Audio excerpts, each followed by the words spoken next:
கண்ணெதிரே தோன்றினாள்.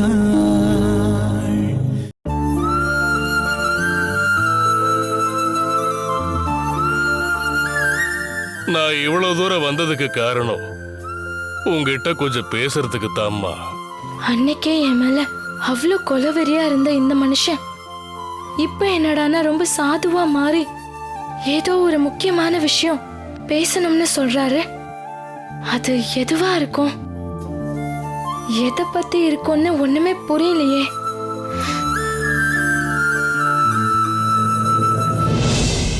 அம்மாடி திவ்யா, நான் உங்ககிட்ட தாண்டா பேசிக்கிட்டு இருக்கேன்.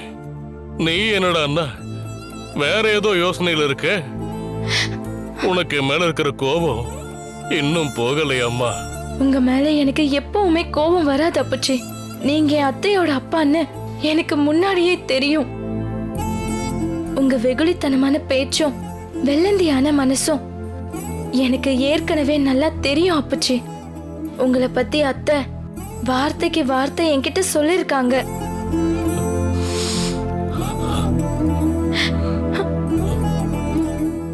அப்பச்சி, நீங்க இப்படிலாம் அழாதீங்க.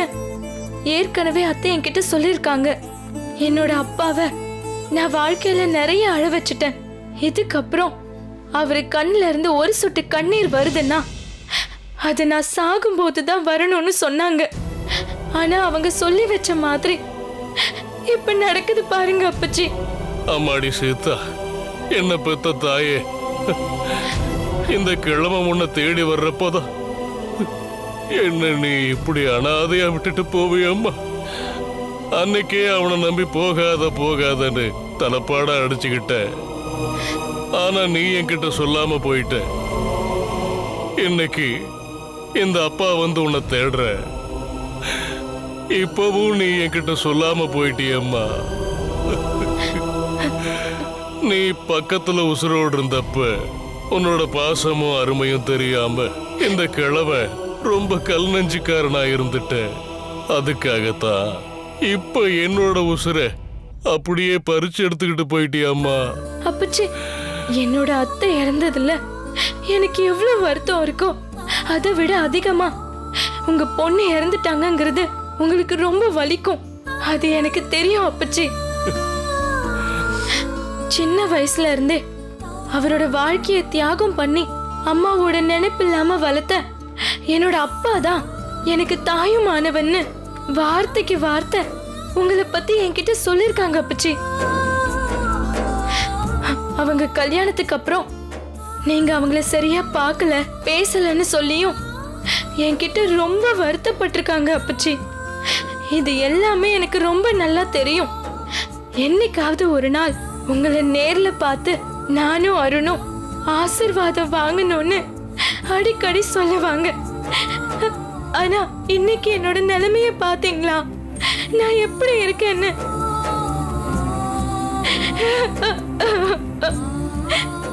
பெத்த தாயை விட பல மடங்கு பைத்தியக்காரத்தனமா நான் என் அத்தை மேல பாசம் வச்சிருந்தேன்.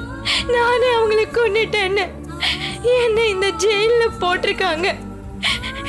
இந்த வார்த்தையை கேட்டு நான் இன்னும் உயிரோட இருக்கிறதுக்கு பதில் என்னோட அத்தைக்கு முன்னாடியே நான் போய் சேர்ந்திருக்கணும்னு இப்ப எனக்கு தோணுது அப்பச்சி.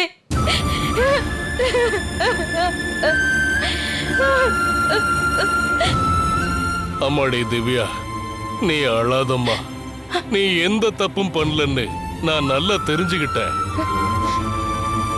நீ எப்படி வார்த்தைக்கு வார்த்தை என்ன பத்தி உன்கிட்ட சொன்னதா சொல்றியோ அதே மாதிரி என் பொண்ணு உன்னை பத்தி வார்த்தைக்கு வார்த்தை என்கிட்ட சொல்லி வச்சு இப்படி புலம்ப வச்சுட்டு போயிட்டாம்மா. என்ன அப்பச்சி சொல்றீங்க? அத்தை உங்ககிட்ட பேசினாங்களா? அதுவும் என்ன பத்தியா?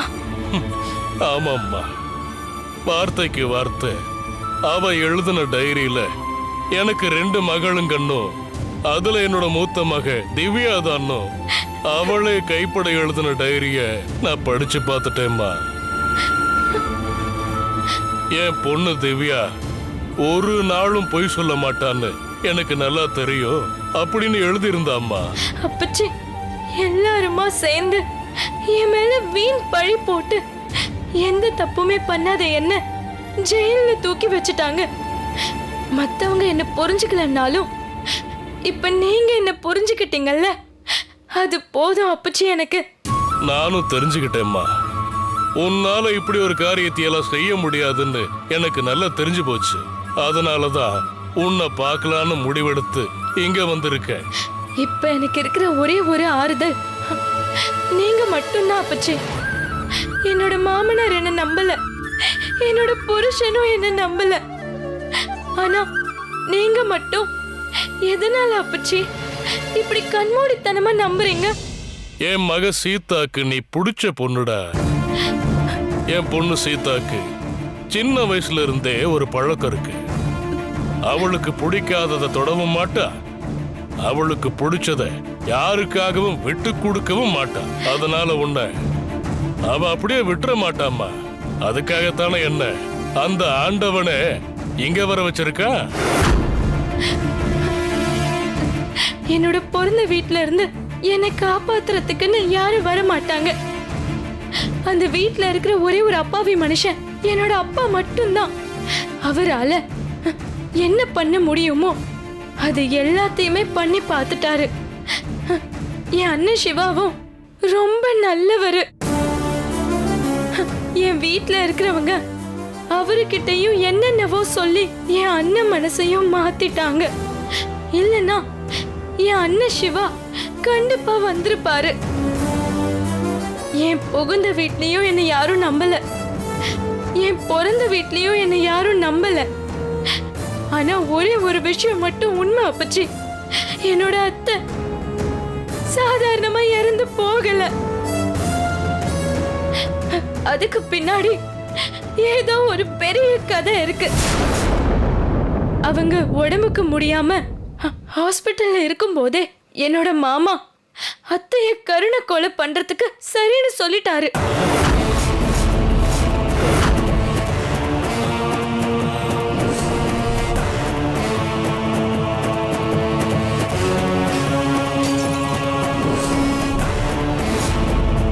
எனக்கு என்னவோ அத்தை விஷயத்துல மாமாக்கும் ஏதோ சம்பந்தம் இருக்குமோன்னு என் உள் மனசு சொல்லிக்கிட்டே இருக்கு அப்பச்சி. சில நேரத்துல மனுஷங்க பேசுறத விட நம்மளோட மனசாட்சி தான் உண்மையை பேசும்மா. ஆமா அப்பச்சி, இப்ப வரைக்கும் அத்தை எதனால யாரால கொலை செய்யப்பட்டு இறந்து போனாங்கன்னு ஒரு சின்ன ஆதாரம் கூட கிடைக்க மாட்டேங்குது. நானும் எவ்வளவோ யோசிச்சு யோசிச்சு பார்த்துட்டேன். ஆனா கடைசியா தலைய போட்டு பிச்சுக்கிற மாதிரி தான் இருக்கு. இறந்து போன அத்தைய நான் பார்க்க போறதுக்கு முன்னாடி எனக்கு ஒரு பிரைவேட் நம்பர்ல இருந்து தான் போன் கால் வந்துச்சு. ஆனா நான் அந்த நம்பருக்கு திரும்ப கூப்பிட்டா நாட் ரீச்சபிள் தான் வந்துச்சு. இப்பவும் அத்தையோட முகம் என் கண்ணுக்குள்ளேயே இருக்கு. அன்னைக்கு அத்தைய பார்க்கணுங்கிறதுக்காக ஆசையா அவசரமா கிளம்பி வந்தேன். ஆனா என்னோட அத்தை இறந்து கிடக்கிறத பாக்குறதுக்கு தான் நான் அவ்வளவு அவசரமா போனேன். நானே என் தலையில அடிச்சு அவ்வளவு கேள்விக்கு மேல கேள்வி கேட்டுட்டு இருக்கேன். ஆனா அதுக்கு ஒரு பதிலும் கிடைக்க மாட்டேங்குது. என்னால எதுவுமே பண்ண முடியல அப்பச்சி.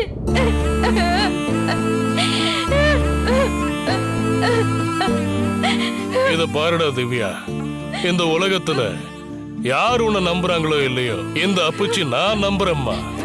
நீ எதுக்கும் கவலைப்படாத.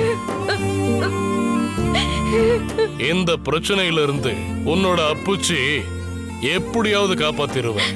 அதனால நீ எல்லாத்தையும் மனசுக்குள்ளேயே வச்சு புழுங்கிக்காதம்மா. தைரியமா இரு.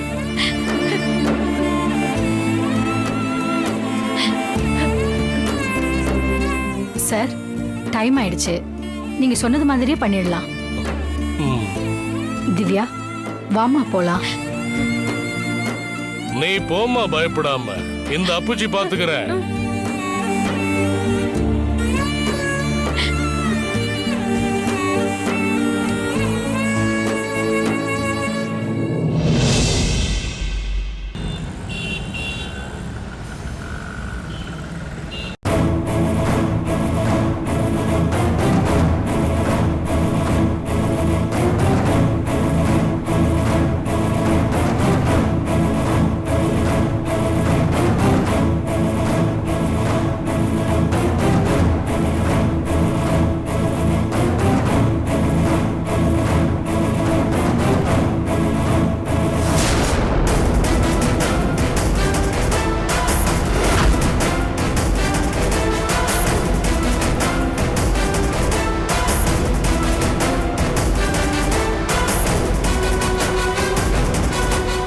மீனா, நீதானா? நான் கூட வேற யாராவது வந்துட்டாங்களோன்னு ரொம்ப பயந்துட்டேன். பயந்து போற அளவுக்கு அப்படி என்ன திருட்டு வேலை பண்ணிட்டு இருக்க நீ? சொல்லு. திருட்டு வேலைலாம் ஒன்றும் இல்லை. பழக்க தோஷத்துல சில நேரம் இப்படிதான் பயந்து போறேன். சரி சரி, இப்ப நீ மருந்து ஏத்திக்கிட்டு இருந்தியல்ல, அந்த ஊசி யாருக்கு மீனா? இதுவா? அதான் அந்த புதுசா ஒருத்தி சக்தின்னு வந்திருக்காளே, நம்ம எல்லாரோட வேலைக்கும் ஆப்படிக்க பார்த்தாலே, அந்த சக்திக்கு தான் இந்த மயக்க மருந்து. ஏன் இப்ப என்ன பண்ணவ? மறுபடியும் ஆக்ரோஷமா ஏதாவது கத்த ஆரம்பிச்சிட்டாளா என்ன? தெரியல. அவ திடீர்னு நல்லா இருக்கா, திடீர்னு சத்தம் போடுறா, கத்த ஆரம்பிச்சா எல்லாத்தையும் பைத்தியக்காரத்தனமா பண்றா, பயங்கரமா கோவப்படுறா. அவ கோவப்பட்டா நம்மளே பக்கத்துல போக முடியல. ரொம்ப பயமா இருக்கு. என்ன கையில கிடைக்குதோ அதை தூக்கி எங்க மேலேயே அடிக்கிறா. அதான் இதை ரெடி பண்ணிட்டு இருக்கேன். சரி சரி, நீ ரெடி பண்ணு, ரெடி பண்ணு.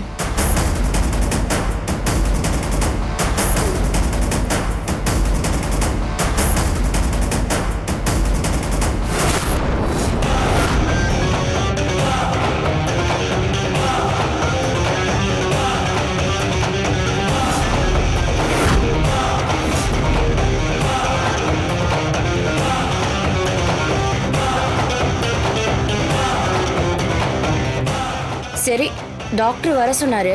அவரை போய் பார்த்துட்டு அப்படியே அந்த சக்திக்கு இந்த ஊசியை போட்டுட்டு அப்புறம் வந்து உங்ககிட்ட பேசுறேன். சரி சரி, போ போ.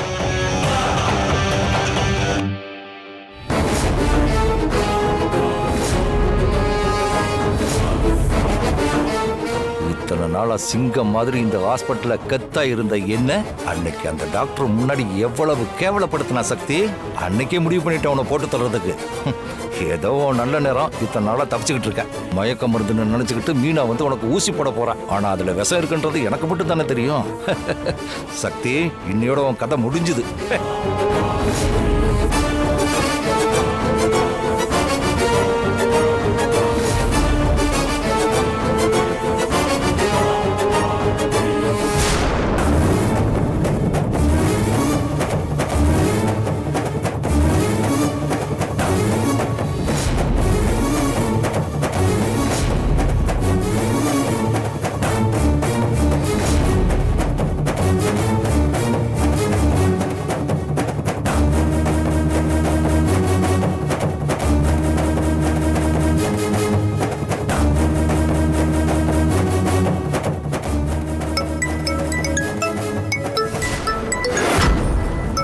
காங்கேயம்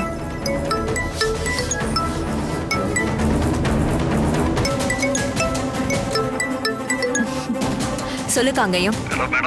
எப்பவுமே நீ பிஸியா இருக்கிற ஆளு, காரணம் இல்லாம நீ போனும் பண்ண மாட்ட. என்ன விஷயம் சொல்லு.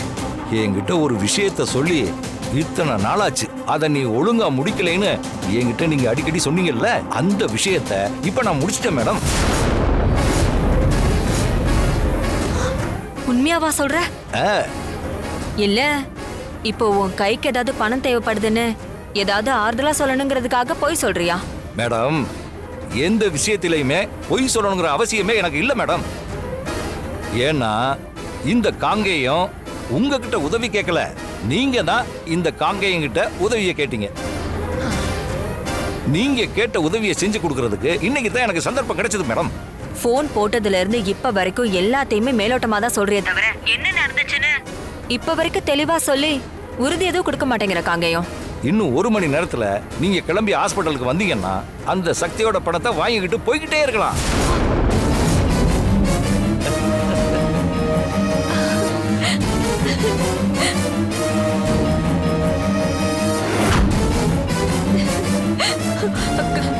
காங்கேயம், நீ என்ன சொல்ற? நிஜமாவா சொல்ற? ஆமா மேடம். மேடம், இதுல போய் சொல்றதுக்கு என்ன இருக்கு மேடம்? காங்கேயா, இத்தனை நாள் தள்ளி போய்கிட்டே இருந்தது, இன்னைக்கு மட்டும் எப்படி திடீர்னு எங்க இருந்து உனக்கு அவ்வளவு தைரியம் வந்துச்சு? மேடம், தைரியம் எல்லாம் எப்பவுமே இந்த காங்கேயம் கூடவே பிறந்தது மேடம். நீங்க சொன்ன வேலையை முடிக்கிறதுக்கான அந்த சந்தர்ப்பம் எனக்கு இன்னைக்கு தான் கிடைச்சது. சூப்பர் காங்கேயா, நான் தான் உன்னை குறைச்சு மதிப்பிட்டுட்டேன். நீ உண்மையிலேயே செம்மையான வேலைக்காரன் தான். கேளு. சரி காங்கேயா, அவளோட கதைய எப்படி முடிச்ச? அத மட்டும் எனக்கு கொஞ்சம் டீட்டெயிலா சொல்ல. மேடம், அந்த சக்தியோட அட்டகாசம் ரொம்பவே அதிகமாயிடுச்சுன்னு அவளுக்கு மயக்க ஊசி போடுறதுக்காக அந்த மருந்த ஊசியில ஏத்திட்டு வான்னு நம்ம டாக்டர் மீனாட்ட சொல்லியிருக்காரு. மீனா வந்து உண்மையிலே எடுத்தது மயக்க மருந்து தான். ஆனா அதை தெரிஞ்சுக்கிட்டேன்னா அந்த மயக்க ஊசி மருந்தை எடுத்துட்டு நான் கொண்டு போன விஷ ஊசி மருந்தை மாத்தி வச்சிட்டேன்.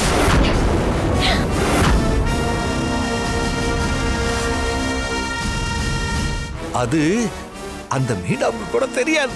நாம போன் பேசிக்கிட்டு இருக்க இந்த டைம்ல அந்த சக்தியோட உசுறு கொஞ்சம் கொஞ்சமா பிரிச்சுக்கிட்டு இருக்கோம். இன்னும் கரெக்டா 10 நிமிஷத்துல அவளுக்கு ஹார்ட் அட்டாக் வந்து அவளாவே செத்து போயிடுவா.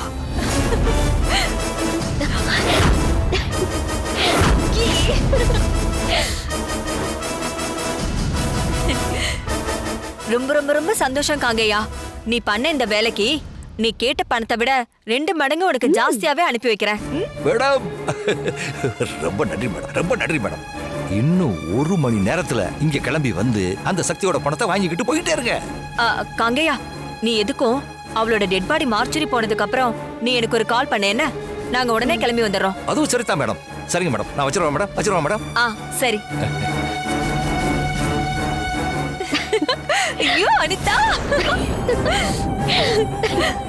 என் கல்யாணத்துக்கு நீங்க கொடுத்த இந்த gift தான் ரொம்ப பெரிய gift. யார் யாருக்கு என்னென்னமோ பண்ற, என்னோட மருமகனே உனக்கு நான் பண்ணும்போது அது ஸ்பெஷலா இருக்கணும்ல. அதுக்குதான் உனக்கு இப்படிப்பட்ட ஒரு gift.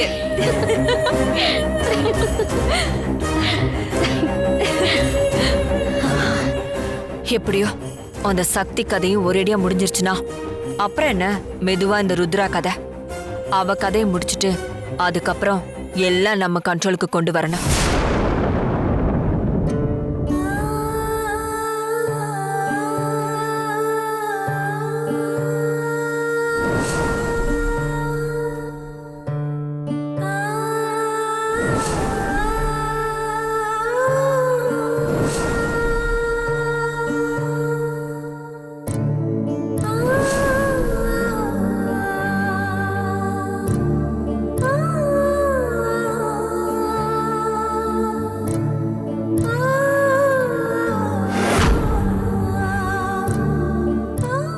சக்தி, எப்ப பார்த்தாலும் ஏன் சாப்பிடாம இருக்க? இப்படியே இருந்தா உன் உடம்பு என்னத்துக்காகிறது? சாப்பிடாம இருந்தா எல்லாம் சரியாயிடுமா? நீ இப்படி அழுதுட்டு உட்கார்ந்துருந்தா போன உங்க அம்மாவும் போன உன் வாழ்க்கையும் திரும்ப வந்துருமா? நம்மளோட விதி தலையெழுத்து இதுதான் நினைச்சுக்கிட்டு அடுத்து வாழற கொஞ்ச நாள் ஆகுது யாருக்கும் எந்த சிரமமும் இல்லாம நாம வாழ்ந்துட்டு முடிஞ்ச அளவு நிம்மதியா செத்து போயிடணும். அவ்வளவுதான் வாழ்க்கையே. இப்படி உடஞ்சிருக்காத சக்தி, நான் உனக்கு ஊட்டி விடுறேன்.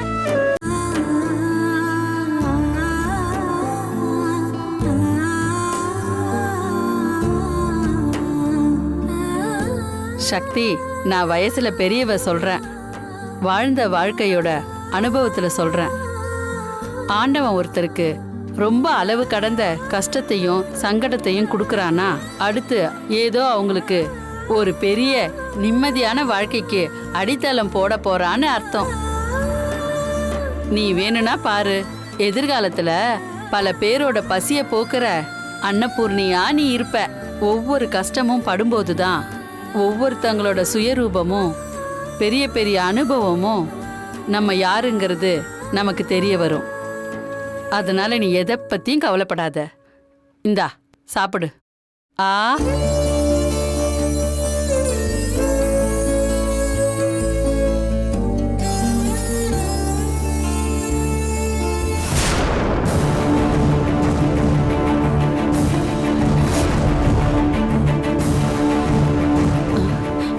ஏய் லூசே, சாப்பிடு லூசே.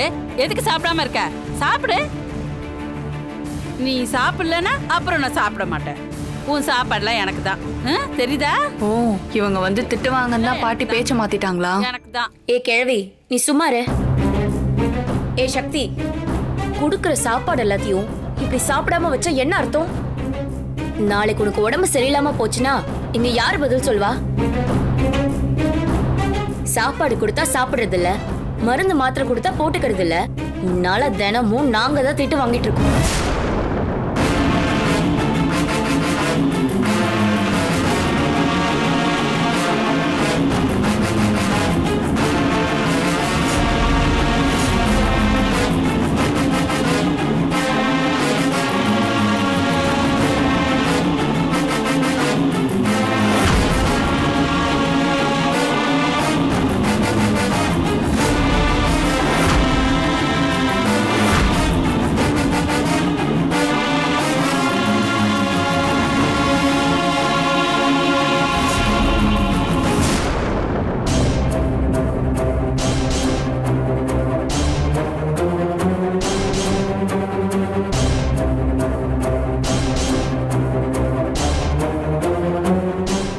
அடிக்கடி ஊசி போட மாட்டாங்களே, சக்தி ஏதோ பண்ண போறாங்கன்னு நினைக்கிறேன்.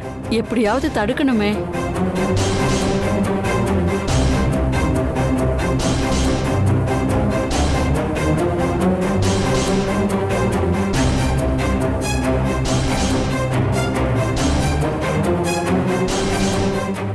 விடுங்க, எனக்கு ஒண்ணு இல்ல, விடுங்க விடுங்க.